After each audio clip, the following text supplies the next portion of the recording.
Let us welcome Dr. Dayton Campbell, General Secretary for the People's National Party. Dr. Campbell, my boss, my sincere apologies for having you waiting so long. But you know, there are other substantive issues that we had to deal with tonight. But welcome to, you know, the hottest show in Jamaica. Greetings. Good night to you, and good night to your team in studio, and also to your viewers. Dr. Campbell. Yes. Break down to Jamaicans tonight the findings in the recent Dun and Dissa poll. What is your interpretation of the polls tonight? So the polls are very positive for the People's National Party, and they're positive because they show that there is a 3% lead for the PNP. And this is a trend that has developed where since February of 2023, every time that Dun and Dissa has gone to the field and he has polled to ask people how they intend to vote if a general election is called, the PNP has been leading in that poll for the last 2.5 years. So that has established, that's a well-established trend. The fact of the matter is as well that we are in opposition. And when you are in opposition, the way in which you campaign is going to be different from the way in which the government campaigns. So what we've seen is that since we were up last year by about 9 points, that was at the point where we were just coming out of our conference, which we're normally at our strongest point coming out of our conference. Because as you would imagine, we have divisional conferences to constituency conferences, and then it goes into regional and annual conference. Yes. And at that time, we also had Vibes Cartel there. That was his first appearance. The Prime Minister was battling his Integrity Commission report at the time. Nigel Clark has just left. So everything was going on at that time. And Yes. but we used that opportunity to head to the field, because an important part of politics is to be able to bring out the voters on the day. So you need to have a proper workforce that is in place, that's motivated and trained, and you need to have a canvas done that matches a target that you would have set based on what you predict the outcome of the turnout in the election is supposed to be. Now, since November of last year, the government has been on a spree of using state resources. I mean, they started with reverse income tax credit. Over 300,000 people getting $20,000. They went on about Spark and Reach and emergency road patching. They went to cutting ribbons and breaking ground and opening buildings and all sorts of things. They came through the budget debate, which again gives the government an advantage. And they've been at it for a period of time. And they're launching the Solidarity Program tomorrow with the 50,000. They've thrown everything at the electorate, and the people are still saying, 3% more of them are still saying their intention is to vote for the PNP.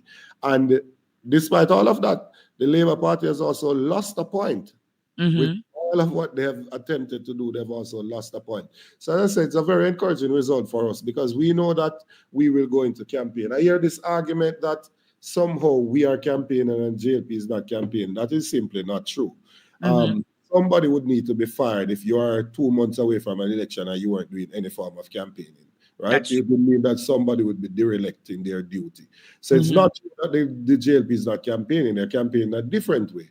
They were trying to use the state resources to campaign. You will see a tour last week, Wednesday, of Western St. Mary. And I think Factories Corporation was there. And the Prime Minister was essentially moving around in neutral colors, because Factories Corporation, I'm assuming, was taking on some of the expenses of the different things. Mighty God. Things and doing different things like that. Now, I listen to my radio and I hear an ad on my radio, a time signal that is sponsored by Spark. Now, Spark program is not a ministry, a department, or an agency. It's exactly that, a program. Yes. Why would I take the money from Spark that is to fix road to be doing time signal? Why do people need to know that the time is brought to you by Spark? Why isn't the Spark allocation totally committed to fixing the road? The major potholes in this country. So every day you hear that, you see the Prime Minister, Office of the Prime Minister, you hear excerpts of presentations from them. Let me show you one example of an advantage of being in government. Both the Prime Minister and Mark Golding went to a function yesterday with Shelley and Fraser Price. And The all Observer didn't carry Mark Golding. The Gleaner didn't cleaners carry never Mark care Golding. Mark And I Golding. watched TVJ News tonight and they didn't carry Mark Golding. All of them carried the Prime Minister. Right? That's Mm-mm. just how it is because of when you're in government versus when you're in opposition. Thank God we use social media, which is free to us. And Mhm. we posted a little video of Mark Golding and his wife and Wife his and his daughter. just about a 5 seconds video. It is now at about 150 something thousand views. So Mm-mm. if we weren't able to be smart with our campaign, we wouldn't be able to maintain a lead. I hear them saying, like they're exhausting our resources, and I'm saying, but what would we have been spending our resources on? We haven't started campaigning like that yet. What we've been doing is to hold the divisional conferences, which we do every year. This Wow. the only thing is that we may have said to the persons to keep a public session of your conference, but people have to understand that every year we keep divisional conferences. This is not Yes. new. Between April and June, annually you have divisional conferences. Between And from July and July August, you to have constituency conferences. Then the August. last Sunday in August, you have the annual regional conferences, and then we go into a national conference in September. So this period of the year is a good period for us because we have heightened political activities. Now, I heard Senator Morgan saying that they're going to meet with undecided people. We've done Ali that already. You mean Ali Button? Yes, good Mm. for not Alibon. We've done that before. We have had about 12 focus group meetings with undecided persons. We know what are the issues they want us to speak on. We know the Yes. tone. We know how they want us to say. We know all of that because we've done all of that before. We have So prepped has our has that machinery has and that we're ready to has, go. has that been the reason why you have come out with this solid $500,000 housing deposit fund? Was that through a focus group discussion with independent uh people So who are undecided? Mm-hmm. well, we poll heavily, right? So we do focus group, and the focus group may inform some of the things that we put in the national poll, and then we go there and we see. Now, housing is an issue. Yeah. A significant percentage of the population is concerned about housing, and they're very disappointed with this government. They're disappointed because they're using the NHT to do what it wasn't designed for. They're selling houses at the root vent towers for over $30 million. That's not what NHT was designed for. NHT was designed for the poor contributor. And what Yes. has happened in Jamaica is that NHT is mandatory. It's taken out of your salary before you see it. Mm-hmm. And yet, when some persons go to get a benefit, they tell you that you're not qualified. No, you always talk about your partner draw. If Yeah. you're qualified to throw a hand, then you're qualified to get a draw. You can't be qualified to throw a hand, and then when you come time to get your benefit, they tell you don't qualify. So we realize that young people wanted assistance, and we realize they're having a difficulty with the deposit. And as such, we have put something in place to ensure that we can have 2,000 each year. So over a 5-year term, it will be 10,000 young persons would be able to get $500,000 for free as a grant towards their deposit. How is that resonating with the youth though? And Very well. the Very young well. It's resonating very well. In this recent poll that was published, we're leading in the 25 to 35 age group, which is the group that is likely to benefit from that. So I realized that when the poll is bad for the PNP, people break it down and they show which age group you're leading, where we're trailing in this and Mm. it. We were just about neck and neck in the 18 to 25 age group, and there's one other age group that we're behind in. All the other age group we're leading in.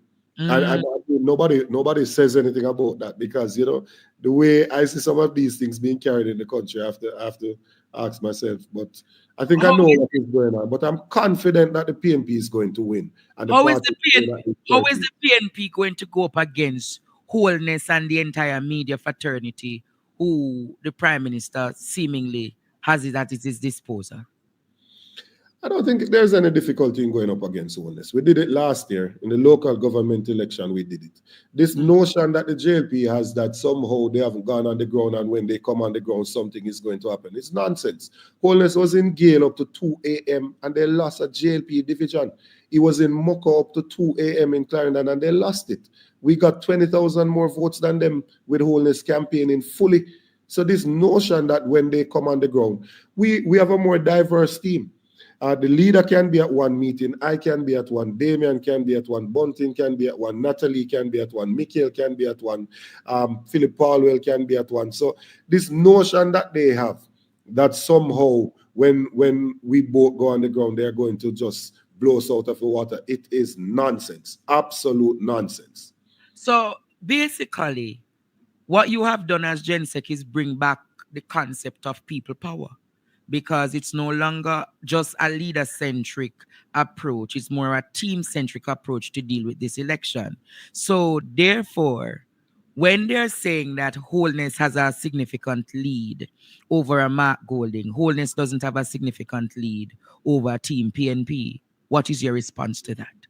Wholeness also does not have a significant lead over Mark Golding. Again, it is the flawed interpretation of the results. So the result that you're speaking to is about favorability. There are two things that the poll speaks about when it mentions that. Favorable and unfavorable. You can't just pick favorable alone and ignore unfavorable. And I'll tell you why. When you look at the difference between favorable and unfavorable for Mr. Wholeness, the difference is 7.2. Right? 7.2 people more find him favorable, percent that is, than who finds him unfavorable. When you look at the difference between who finds Mark Golding favorable and those who find him unfavorable, the difference is 7.4. So it actually comes out ahead of Wholeness. No, I can find somebody favorable. Like, let me use an example, like Delano. I don't have a problem with Delano. Delano is a cool youth. I'd say I'm favorable. Would I vote for him? No. Because he's running for the JLP, and I think the PNP is a better option. So because I find you favorable does not mean that I'm going to vote for you. When I find you unfavorable, though, there's a very good chance that I'm not going to vote for you. To vote for you. Right? And based on the poll numbers, Wholeness has a stronger unfavorability ratings than Mark Golding. Yes, Wholeness unfavorable. People that don't like him is at 30%. Mark Golding's unfavorable is at 22%. Now understand this. The base of the Labour Party is about 25%. So it is saying to us that not all the Labourites have a negative view of Mark Golding, because his unfavorable is at 22. So even some of the Labourites don't have a negative view of him. Yes. Our base is roughly 25% as well, but Wholeness unfavorable is at 30. It means that it is more than just the PNP that has an unfavorable unfavorability rating. Right. So that so means we have to take the thing in context. So wait, Dr. Campbell. So that means that many Labourites, like how going around the country and you get the voice notes and the messages, they have lost hope and confidence in Andrew Wholeness. But Wholeness himself has said it. Listen to him when he's on the platform. He said that he knows that workers are disgruntled. They haven't gotten their partner job. They haven't benefited from the prosperity. They know they have issues in constant. And that's the nature of politics, Other than it's a little bit higher now because of how poorly the country is being managed at the micro level. But the nature of politics, which is why we went to the ground last year, because you have to use political momentum to do political organization. When you have a lead in a poll, it's not to run around the country creating vibes to keep that lead. You use that to do the political organization. When you go into a seat, you suddenly realize that the council and the MP don't talk. Half of the cluster managers work with the councillor, half of the cluster managers work with the MP and all. The JLP is just finding out these things now because they're just going on the ground now. They're just realizing now that the majority of their MPs are unpopular. They're just realizing now what we've been saying from 2020, that with the exception of Homer Davis, all of the new MPs for the JLP who got less votes than what the losing JLP got in 2016. 2020 was an aberration. Some of them let it get to them head, like Rhoda Crawford. She continues to allow it to get to her head, because I hear her saying that you went into a local election, you had a councillor for a division and you lost it, and somehow it doesn't mean anything. The people are just going to forget that and come out and vote for her in the. That's nonsense. It's absolute nonsense. Right? What can go so? Yes, Dr. Campbell. Yeah, so they are just realizing, and we were doing this from 2023, Remember our selection process. So your look at the voter intention for the candidates and not only the party. Remember, I was doing this from 2023, I was looking at how does the candidate that we are putting up stack up against the MP in that seat. How that both Mark Golding and Andrew Wholeness net favorability is roughly the same thing. It means that a leader is not going to pull them over the line versus the other one, right? Mm-hmm. So now we're talking about the state of the two political parties and the strength of the candidates in the constituencies. Mm-hmm. I'm 100% sure that we are more organized on the ground. 100% sure that we are more organized on the ground. So Our machine is oiled and ready to go. So in the difference in last year's local government election, we had about 20,000 PNP more votes. I'm being told that the target you are going after now is about 60,000. Is there any truth to that argument? Well, that's what 3% in a poll represents. There are 2.1 million people on the list. So what the poll is saying when it says that 3% more voting for the PNP, to find 1%, you have to divide it by 100, right? So that's 21,000. And then to find 3%, you multiply 21,000 by 3, that's 63%. So the poll yesterday, which is what I'm saying to people, is suggesting that 63,000 more persons, if all the persons on that list that voted according to the poll. So if all the persons plus the next 63,000 vote, it's going to be a national tsunami for the PNP. But let me show you why. Let me calculate something for you. I know people don't like mathematics, but I'm going to try and simplify. Yeah, that is what is your strength. Just teach. I'm going to try and simplify it. In the last election, the turnout was 37%. The JLP got 21%, the PNP got 16%. When you take the 21% to say what percentage of those that voted the JLP got, they got 57% of the votes, we got 43%. So they had a 14% lead over us. Yes.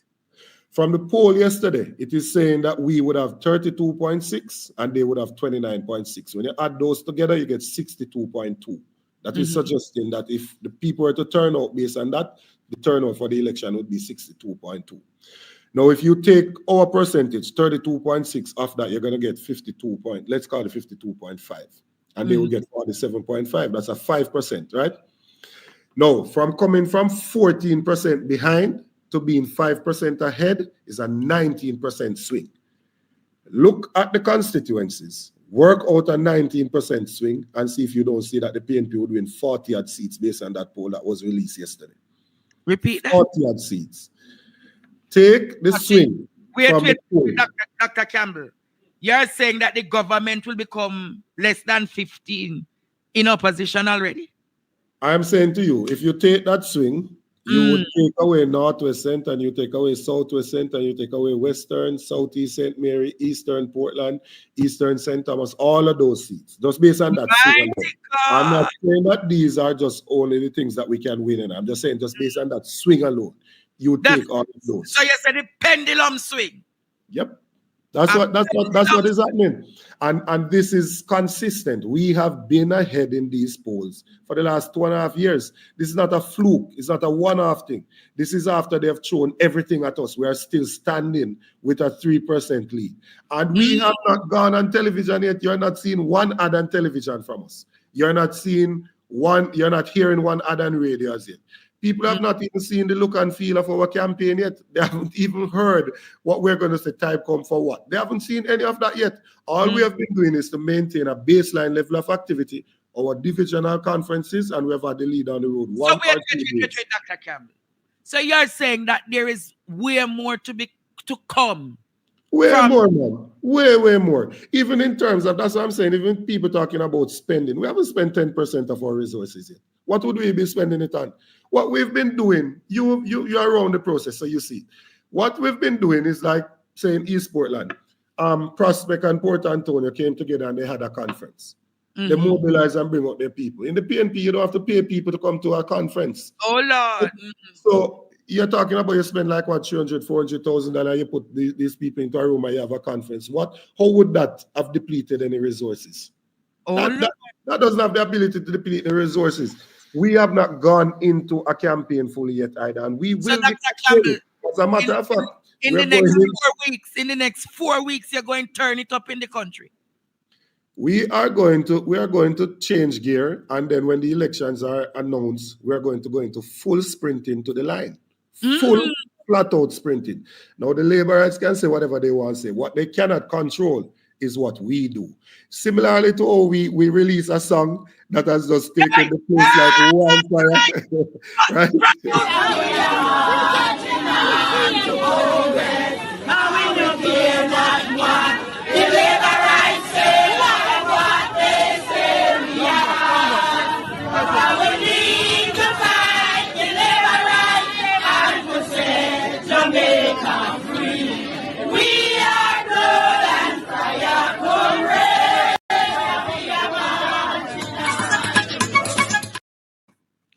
Producer, are the nicest part of the song you cut.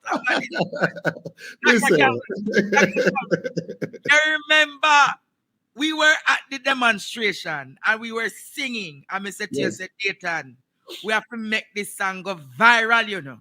And we have done that, Jamaica. And so you said we produced it and have it out. There is more to come. It's causing problems. It's causing problems all over the place, you know. It has the PNP in the right frame of mind, the right mood, with the right energy. But you have heard some newsrooms are saying that this song is promoting political violence. What is your response to them tonight? Uninformed persons. Persons who don't read should not be so willing to share their opinions freely, you know. Blood and Fire is actually the theme of the Salvation Army. This song is actually a gospel song. This song is a song coming from the 70s when Michael Manley was there. What we've done is just to edit it, to put in like sound the alarm and the time come and those other things. But Blood and Fire is, the blood represents the blood of Christ and the fire represents the Holy Spirit. Hallelujah! Right? It speaks to the level of commitment and dedication, you know, and that charge that you're going to achieve something and do something. We are not a violent people. We say the word is love. That's what we have been preaching. But I realize that these persons, they don't realize that when they come with this nonsense, they cause people to go and look for the song that they're talking about. So they're helping us to promote the song. This song has already caught fire, right? This song will be the song of the campaign, regardless. And as it says in the song, we do not care what the Laborites say or what they say we are. Right? We are going to go out there as blood and fire comrades. We come in peace. We've never been people who are violent. We haven't been the ones taking down people billboards. We haven't been the ones going around defacing things and those other things. Right? That's what they have been doing. The mayor went and took down our signs, and now they're putting up signs without the election being announced, and he said that we were not in a campaign period until the elections are announced. But all over, even a man like Delroy Chuck, who is supposed to be safe, I see he has all sorts of billboard across Kingston. I said, boy, comrade Knight seem to have him under pressure. So, Dr. Campbell, where do we go from here? We go into our next phase of the campaign. We're going to have a retreat with our candidates next week, just so that, you know, they can know where we are. We can share some data that we have with them that I think is important that they know. We've been fine-tuning our message. They'll see the look and feel of the campaign. We go on a bus tour next week across the country as a part of our campaign. A bus tour is coming for the PNP? Yes, there's a bus tour that is coming up. The last time Dr. Campbell, wait. The last time a bus tour came, you won 41 seats. 42 seats. Yes. The last time it was called the Porsche train. So what is the bus tour called now? No. So you're going to get all the pretty bus. Like how we did have the bus with Porsche and thing. No, me have to come. Dr. Campbell, you have to make me come from Canada and then you make me. You can't start the bus tour yet, Dr. Campbell. well, put it this way, Andre. We're not calling the election, but I can tell you this. There are not much surprises left with the date of the election, you know, because the plan that I have for the campaign, I barely have enough days to execute it if we go all the way to September. So if it comes before that, all it means is that we truncate what we're doing and doing that shit. But there isn't, we just down to the wire now. It's like the elections are calling themselves. So we are kickstarting that next week in July, the bus tour. starting in Kingston, and we go around the country. And then the first Sunday in July, we have a mass meeting up in Christiana, you know. Hey! maybe we can get some black tags, you know, if we have some pitney. I don't know. Hey! Dr. Campbell. So you're getting the market train.